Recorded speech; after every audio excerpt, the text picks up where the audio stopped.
मेरा नाम राजेंद्र सिंह है। मेरे पिताजी का नाम रण सिंह है। मेरे पिताजी को हार्ट का इश्यू आ रहे थे, इसलिए हम सेक्टर 88 यथार्थ हॉस्पिटल में आए। हमारा गांव है बडराई, वहाँ से हम यहाँ पर ट्रीटमेंट करवाने के लिए आए। प्रॉब्लम आ रही थी कि सांस लेने में तकलीफ आ रही थी और उसकी वजह से 3 बार एडमिट होना पड़ा। और उसके बाद हम डॉक्टर विनय कुमार से इस हॉस्पिटल में मिले, जो कार्डियोलॉजिस्ट है।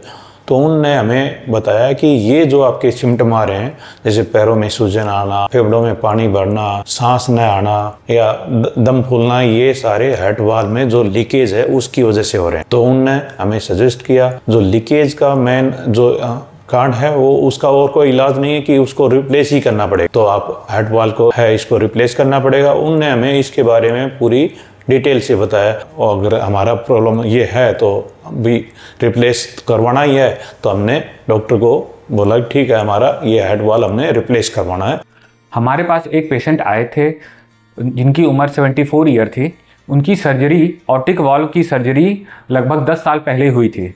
उनको सिम्टम्स ये थे कि उनकी सांस फूलती थी चलते फिरते, उनके पैरों में स्वेलिंग था। जब हमने उनका इकोकार्डियोग्राफी किया तो हमने ये पाया कि उनका जो पुराना वाल्व है वो ख़राब हो गया था। वो ख़राब ऐसे हुआ था कि उसमें काफ़ी लीकेज शुरू हो गई थी, जिसकी वजह से उनको सांस की दिक्कत होती थी, घबराहट होती थी, छाती में दर्द होता था। क्योंकि इनका पहले वाल्व ऑपरेट हो चुका था, इसलिए इनकी दोबारा सर्जरी काफ़ी रिस्की थी। तो ऐसे कंडीशन में हमने उनके लिए नई टेक्नोलॉजी का इस्तेमाल किया। हमने उनके लिए टावर जैसे टेक्निक, जो हम पैर से ही वाल्व डालते हैं, वो किया। सीटी एंजियो करने के बाद हमने ये डिसाइड किया कि कौन से साइज़ का वाल्व और कितना वो सेफ़ है, कहाँ प्लेस करना है, ये डिसाइड किया।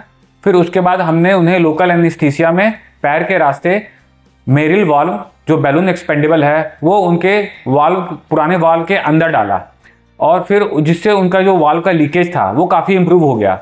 अब वो उन्हें कोई सिम्टम्स भी नहीं है और वो चलने फिरने में कोई दिक्कत नहीं है। हमने देखा 3-4 महीने के फॉलोअप में भी को पहले से काफ़ी इम्प्रूव हो गए। उन्होंने बताया कि जो उनका पुराना एक्सपीरियंस था 10 साल पहले जो डला था वाल्व, वो काफ़ी पेनफुल था और ये उनके लिए बहुत ही सिंपल था और वो काफ़ी खुश हैं इस तरह के इलाज से। 1 महीने से ऊपर होने जा रहा है। फादर की सेहत एकदम सही है और उस दिन से, डिस्चार्ज वाले दिन से ही मान लो चल फिर पा रहे हैं, सब कुछ अपने डेली रूटीन के काम कर रहे हैं, कहीं भी घूमना फिरना सब कुछ एकदम प्रॉपर ढंग से कर रहे हैं। हम यथार्थ हॉस्पिटल को रिकमेंड करते हैं और यथार्थ स्पेशली यथार्थ सेक्टर 88 को हमारा जो इतना सक्सेसफुल ढंग से ट्रीटमेंट किया।